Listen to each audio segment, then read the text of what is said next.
Welcome to Heart with Anna, featuring your host, Anna Jaworski. Our program is a program designed to empower the CHD or congenital heart defect community. Our program may also help families who have children who are chronically ill by bringing information and encouragement to you in order to become an advocate for your community.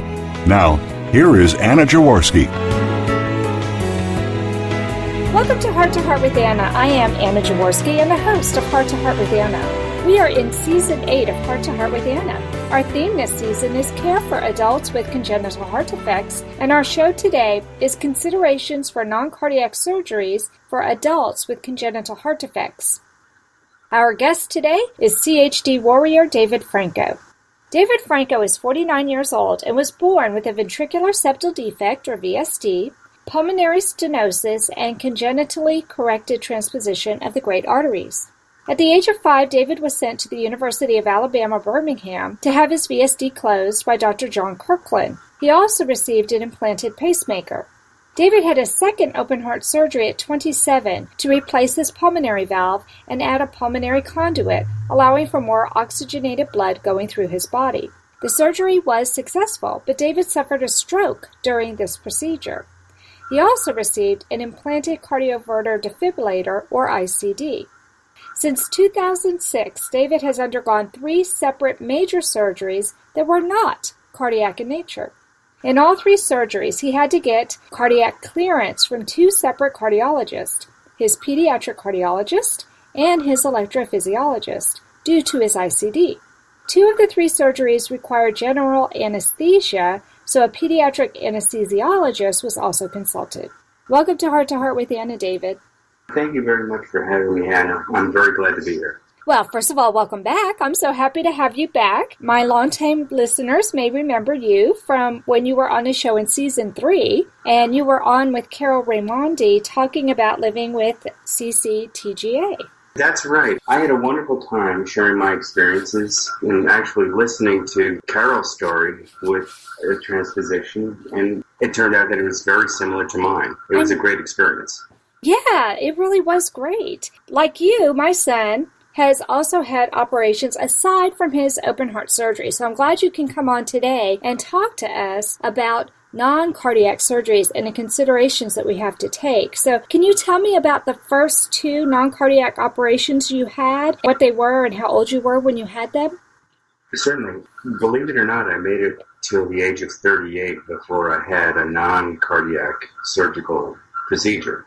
So I had my open heart surgeries. I lived my life as a CHD patient, and I already had my stroke. So in 2005, at the age of 38, I had an EPL repair. And what the EPL is, it's the extensor pollicis longus. It's a tendon that runs from your thumb and attaches itself to the forearm. Basically, I had a camping accident. I punctured it. And that was my first non-cardiac surgical experience ever. And my second was 3 years later in 2008 at the age of 41 when I had an ACL tear, the anterior cruciate ligament in my knee, and they discovered a cyst, and they removed that at the same time.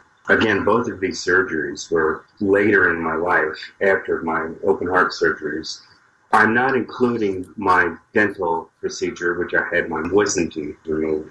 But other than that, I was pretty lucky to get through life with no appendicitis or a broken bone that required surgical intervention or even tonsillitis, considering I'm a CHD person.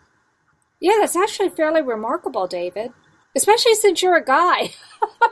I have 2 sons, and I know how guys can be very athletic or can be very physical, so it's not uncommon to have broken bones or to have accidents where non-cardiac surgery might be warranted. So Right. It's very easy to break a bone. Well, yeah, I think it's pretty amazing. I'm lucky to have made it this far again. Right. 38 before you had your first non-cardiac surgery aside from dental procedures. Wow. So what was your biggest concern when you knew you had one of these upcoming surgeries? It sounds like both of them were planned surgeries. Neither of them sound like they were emergency surgeries. So what was your biggest medical concern, David? Well, it's quite amusing, the story behind my EPL and my ACL surgeries, because I guess the best answer to the question would be, I needed to find the right doctor for me. Mm-hmm. And that would be a doctor who would understand the cardiac side that I had already inherited and the surgery that they were good at and going to be doing. Mm-hmm. So when I had the wrist surgery, that was 2005, it wasn't an emergency, as you said, and I was given a list of surgeons. At the time, I was very fortunate to still be seeing my cognitive therapist who was working me through my stroke. Still, to that date, it was 13 years post-stroke, but I still needed to see the cognitive therapist. Her husband is an ER nurse, and he came up with some good contacts.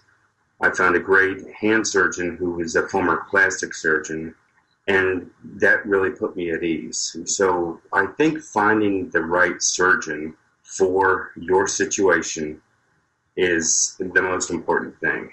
Next, I was concerned that my cardiologist was right on top of this, and I would have clearance all the way through. That is the issue I think that I have to actually deal with at this point, is getting those cardiac clearances.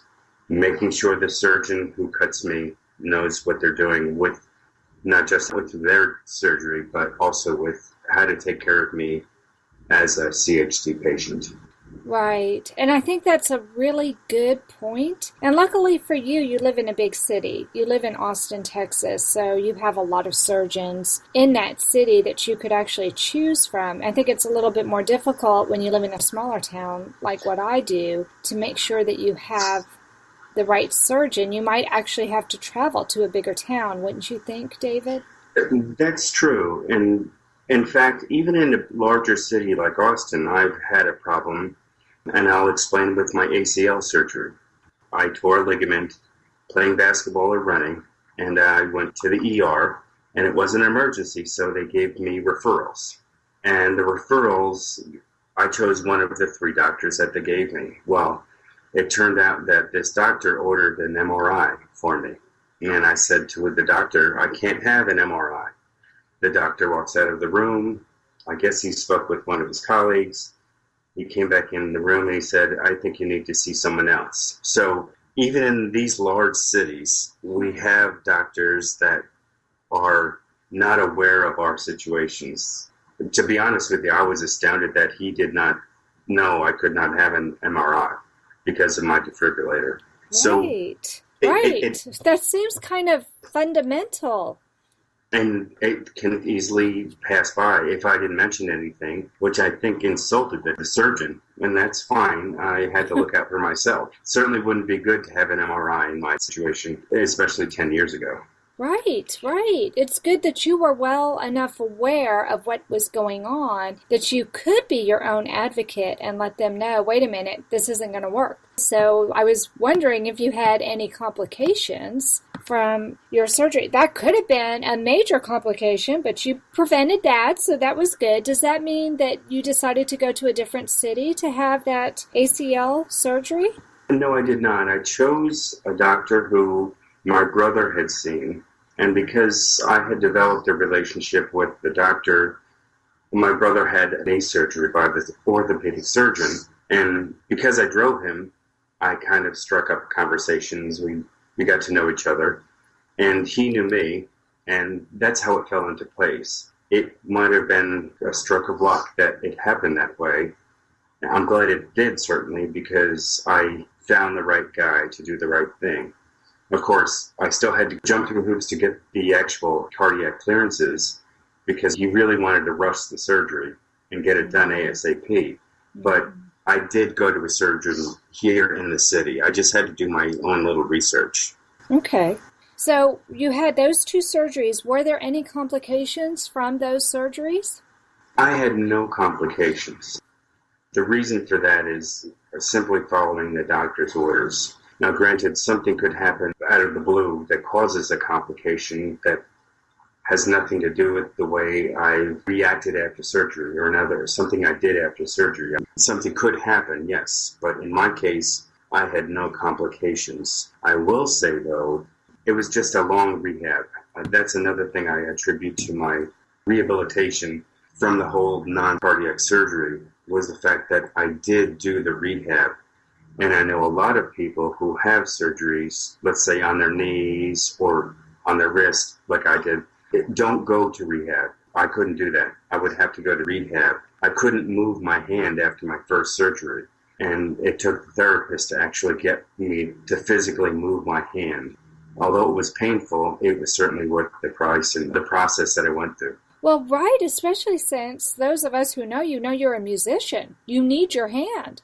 I was 6 weeks in a cast, and that was the hardest time I think I've had. Oh So my yes, gosh. exactly. It was my left hand and my fret hand. So actually, I do have to say I probably wasn't in the mood to play guitar, even though I wanted to, just because I think my wrist accident was the most painful thing I've had in my life, and that's including cardiac surgeries.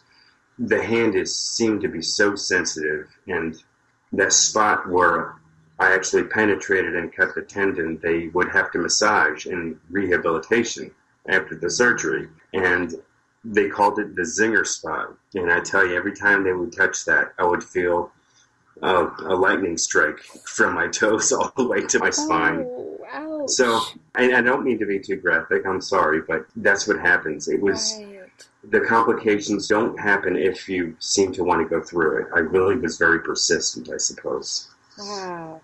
Well, it sounds like, despite the fact that it was painful at times, the rehab and following doctor's orders ended up with a great outcome. And that's a real positive note for us to end on, David. So let's take a quick commercial break, but don't leave yet, because coming up next, we'll talk to David about his most recent non-cardiac surgery and what happened to him. So don't leave. We'll be right back. Anna Jaworski has written several books to empower the congenital heart defect, or CHD, community. These books can be found at Amazon.com or at her website, www.babyheartspress.com. Her bestseller is The Heart of a Mother, an anthology of stories written by women for women in the CHD community. Anna's other books, My Brother Needs an Operation, The Heart of a Father, and Hypoplastic Left Heart Syndrome, a handbook for parents, will help you understand that you are not alone.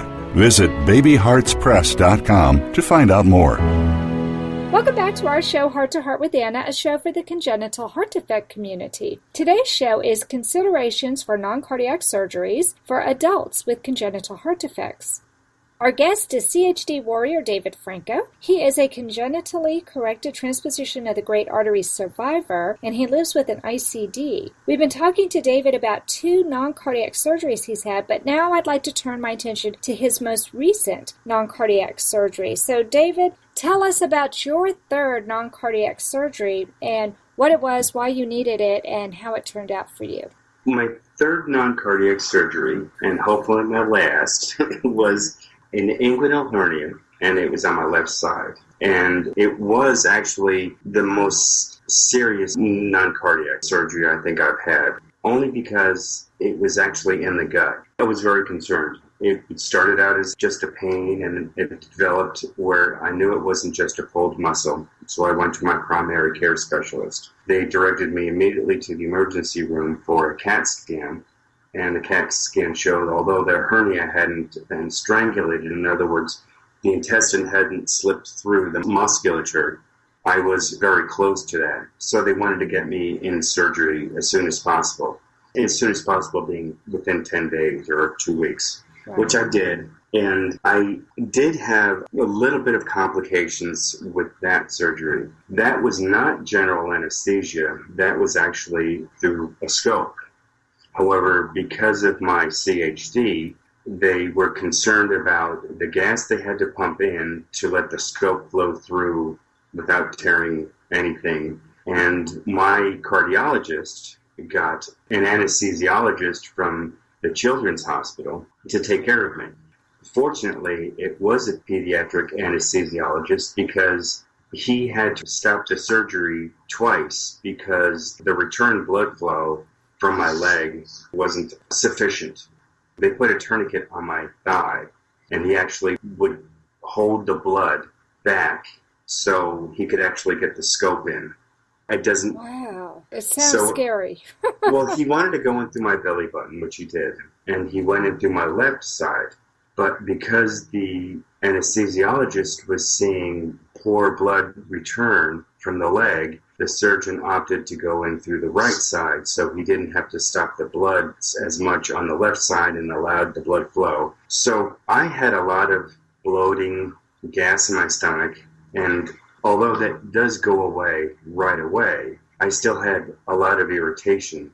The doctor had made 3 insertions in my belly, one through my belly button and one through the left and one through the right side. And because he had to go from the right side all the way over to the left side to fix the hernia, it just caused a lot of irritation. Right. So, and then I had issues with medications afterwards. I wouldn't say they were complications, but when you go through a gut surgery like that and you try to take painkillers, you make a potion that you don't want, because I was already stopped up from the drugs they had initially given me. Mm-hmm. But then if you add painkiller to that, it not only messes with your mind, it kind of doesn't help your GI tract and your whole alimentary canal, the system, if you will. So that was a little bit of a complication that I had. Yeah, well, it sounds like it. It sounds very uncomfortable, David. I immediately stopped the painkillers, and it worked itself through.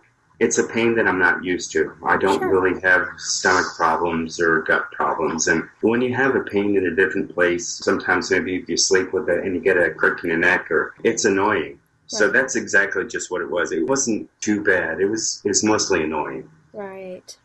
So what was the most frightening thing about needing surgery of any kind, David? Thank you very much for asking that, because the most frightening thing about that was the fact that when I had my first surgery, which was my hand surgery, they made me actually write on my arm the hand that they wanted to repair. And of course, I knew in the back of my mind that mistakes could be made. And that's something that always makes me nervous. There can always be complications, no matter how good a surgeon is. Mm-hmm. The knee was the same thing. They asked me, which knee are we going to be operating on today? And I had to put an X on my left knee, because that was the knee they were doing surgery on. So I went into surgery feeling a little bit nervous from the first time. And then when they did my knee surgery the second time, when they did the same thing, you may think it puts you at ease, but right before they put you under and they make you mark your leg or your arm, it kind of makes you think twice. So those are the things that concern me. I suppose getting my doctor involved really helps also. When I know that I have my surgeon who knows what I can handle, and my pediatric cardiologist who's not a surgeon, but he knows exactly what I should handle, what I can handle, it really makes some difference. And lastly, I'd like to say about the hernia surgery, it was in 2012, and this was after I had actually been told that a heart transplant was needed. So that's why my pediatric cardiologist was able to step in, and he wanted a specific anesthesiologist for that procedure. I'm not on a transplant list or anything. Because of my transposition, I will need one eventually. It's not in the foreseeable future. In fact, I'm trying to keep my own heart as long as possible, as I always say. The point is, I got basically a little bit scared when they made it aware accidents can still happen. And I knew that going in. Well, it's interesting that you said that, because, as you know, my husband is an operating room nurse, and he has talked to me about the new protocols that they have in place to try and reduce any accidents from happening. And one of the things that they always do before every single case is exactly what you said. They go through one final time before they put the patient under and double check, this is what surgery you're having, this is the arm or leg or wherever it is that you're having it. It's just one final check to make sure that everybody is on the same page and everything is going to be done right. But it's interesting to me that you say that made you nervous, because I know from my husband's perspective, from the nurse's perspective, that this is one additional step that they take to make sure that everybody is on the same page and that mistakes will not be made. I just find that really interesting. But it sounds to me like what eliminated some of the concern was coordinating your care with an entire team. Is that true, David? Did I hear you right? Exactly. That is exactly correct. I had to get both of my cardiologists involved. Most surgeons really will ask, can I cauterize the wound? That's the main question they always ask because I have an ICD. Right. Not because I'm a CHDer, but can I use electricity on the guy? Right. And I suppose the other feelings that the surgeons may have is, will I get shocked if something happens during the surgery? How do I ground him? How do I ground myself? It's good that you're aware that that might be a question that they have, and that's why you coordinate so those doctors are communicating with each other because you're going to be out. It's not like you can help them anyway, right? Exactly. And yes, hearing it from a professional really puts me at ease. Right. If I don't have to explain it, it makes it so much easier. Yeah, absolutely. That makes perfect sense. And I really admire the way you were an advocate for yourself and you did take care of coordinating the communication with your entire care team. Well, so let's take a quick commercial break, but don't leave yet, listeners, because when we come back, we're going to find out from David what advice he has for other survivors who might be undergoing non-cardiac surgery. We'll be back in just a moment. Anna Jaworski has spoken around the world at congenital heart defect events, and she is available as a keynote or guest speaker for your event. Go to hearttoheartwithanna.com to learn more about booking Anna for your event. You can also find out more about the radio program, keep up to date with CHD resources and information about advocacy groups, as well as read Anna's weekly blog. Anna wants you to stay well connected and participate in the CHD community. Visit hearttoheartwithanna.com today. Welcome back to our show, Heart to Heart with Anna, a show for the congenital heart defect community. Today's show is Considerations for Non-Cardiac Surgeries for Adults with Congenital Heart Defects, and our guest is CHD warrior David Franco. David is a cc-tga survivor, and we've been talking to him about 3 very different non-cardiac surgeries that he's had and how having a coordinated care team helped to eliminate some of the stress that he went through and how his surgeries were very successful. So David, you are not only a great survivor with your cardiac problems, but you've survived 3 non-cardiac surgeries as well. So why don't you tell us the biggest lesson that you've learned from having all 3 of these surgeries?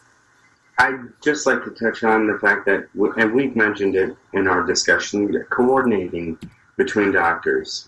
I couldn't have done this without getting the proper approval from my cardiologists. But I'd also like to add that I had to do a little bit of my own research to find out who would be the best doctor for me. And I had to go through a couple of doctors, but that's fine. I found the right doctor who made me feel good, who I worked well with, and that's part of the equation. That's definitely the biggest part. I think that's really good that you mentioned that you had to go through a few doctors. I think that some people are maybe afraid of hurting someone's feelings, or, I don't know, we're so used to thinking that the doctors are the authorities. But nobody is an authority on your body like you are. Isn't that right, David? That's correct. If I hadn't have said something the first time through, I probably would never have had the MRI done, but what good would that have done for me? Yes, you do have to kind of accept the fact that you might disappoint someone, but that's the way it is. You're looking out for yourself. Your priority number 1. It's your surgery, and you need the best for you. And I have a number of friends who are surgeons, and I know from talking to them that their number 1 priority is to do no harm and to be there for their patients. So I think that they want that good working situation also. So I think your search for having the right doctor makes it easier for the doctors too, because it really is a yin-yang situation, don't you think, David? That's true. In fact, if you do a little bit of research, you can actually find out information that you can strike up in a conversation with them. Like, for example, where they went to school. They always like to talk about that. They like to talk about what they got into. I find if I develop a relationship, even with a new doctor or surgeon, it seems to ease the relationship that we have into something more solid a little bit more easily than as if I went in without my notepad, without my questions and statements that I was going to make, because I have to look out for me. I am concerned about other doctors' feelings. However, as I said, we have to look out for ourselves, whether we're advocates or not. We're our first priority. We really are the most important thing. Right. And I like what you said. It sounds to me like when you go in and you visit with your surgeons, you immediately try and develop a rapport with them. You're creating a relationship. Yes, I always seem to have a connection. Somehow, somewhere, I'll find, oh, I know somebody who went to that school. There's always something in the conversation that you can both connect on. And that seems to be a great way to start things. The second thing I will say is I will always go into any doctor's office with possibly a sheet full of questions and statements that I will ask the doctor. And when doctors see that, I think they really appreciate the fact that a patient goes through this and tries to get the information conveyed as completely as possible. Right. Because I can't think of everything in the office while I'm there. So that sheet of paper really helps. Absolutely. Well, it shows you did your homework, David. I try. Right. I think all of that's terrific advice. So what can family and friends do to help CHD survivors when they're facing non-cardiac surgeries? How can we help? Well, I think the best thing that supportive people can be is first to be there, to understand that, okay, our thoughts are with you. I understand that. Also, I was very appreciative that I had a neighbor that cooked a meal for the night that I came home. My wife was actually waiting in the hospital and drove me home. We weren't going to pick up fast food on the way home, so somebody actually made us a nice casserole dish, and we just heated it when we got out, so that helped a lot. To be honest with you, after the surgery, I needed rides to rehab. I couldn't drive with a knee in a boot or a hand that was almost rigor mortis for 6 weeks in a cast. So getting rides from people helped. Hearing positive feedback from other people and possibly their experiences also helps me along in understanding, okay, I'm at a good spot. I'm where I should be, or I really need to have this looked at. Something's wrong. There are a number of things that I'm still learning as I go, so I can't possibly tell you everything, but I think just being there, asking questions, sets the patient post-surgery at ease as much as they can be. That makes perfect sense. Whether you have a heart defect or not, when you have people who are there for you, this is what community is all about. And this is what I love about the CHD community. We are online with each other, and I may not be in the same town as one of my friends who's having surgery, but I certainly can pray for that person or send positive healing thoughts that person's way. And if we are in the same town or close enough, then I love your idea. Take a meal or offer to drive that person to rehab or to a doctor's appointment, especially when they can't do it themselves. A lot of times right after surgery, you're on a bunch of medications that make it unsafe for you to drive. So having somebody else there makes a big difference. Don't you think, David? That was really a perfect ending to my surgical experiences because I always had a good support system after the fact. My neighbors are very supportive. I have family in town, and phone calls help too. Having that support system, as you said, that community available, really makes it so much more easy. And my recovery also. You mentioned being on drugs. I didn't even think of that when I had my first post-op wound checks. I couldn't drive myself, and I had to get other people to drive me. Thankfully, people, as I said, from church or the neighbors came by and would offer their services. And I was a mess after a couple of those surgeries, so I was very grateful. I don't think people understand you can be as healthy as anything, and you don't have to understand, but just being there for someone who needs a person to give you a ride, or if you have a question, to answer that question, to be there supporting that person really helps. And we're not looking for pity. It really does help to have a support group that gives you true support as opposed to trying to avoid the situation. Right. And you don't have to worry about saying the right thing, just being there. Actions speak louder than words, wouldn't you think, David? Exactly. I will say there are times I've been in the hospital for extended periods of time, and I don't like visitors, to be honest with you. However, I am at the point where I will accept visitors because I need them at times, and I have learned over time that people want to visit you. You need to actually let people do that because that's what they really want to do. That's what they're best at. And you need to accept that. Yeah, I had to let go and let it happen, and that was fine with me.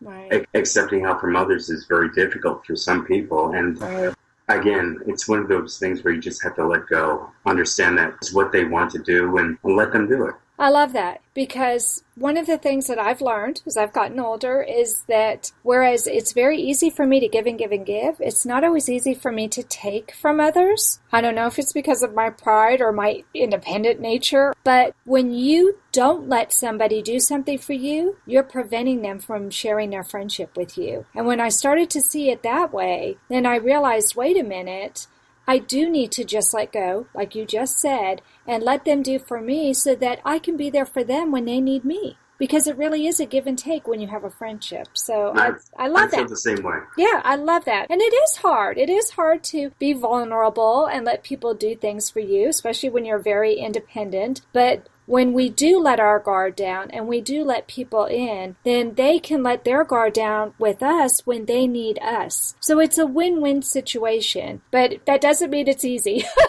No, it's not.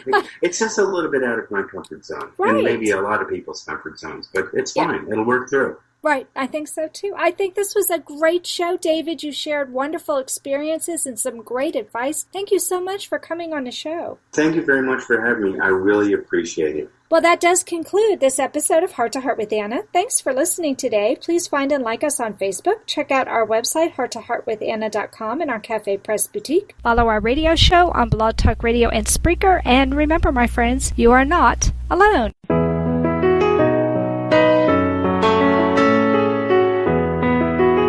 Thank you again for joining us this week. We hope you've been inspired and empowered to become an advocate for the congenital heart defect community. Heart to Heart with Anna, with your host Anna Jaworski, can be heard every Tuesday at 12 noon Eastern Time. We'll talk again next week.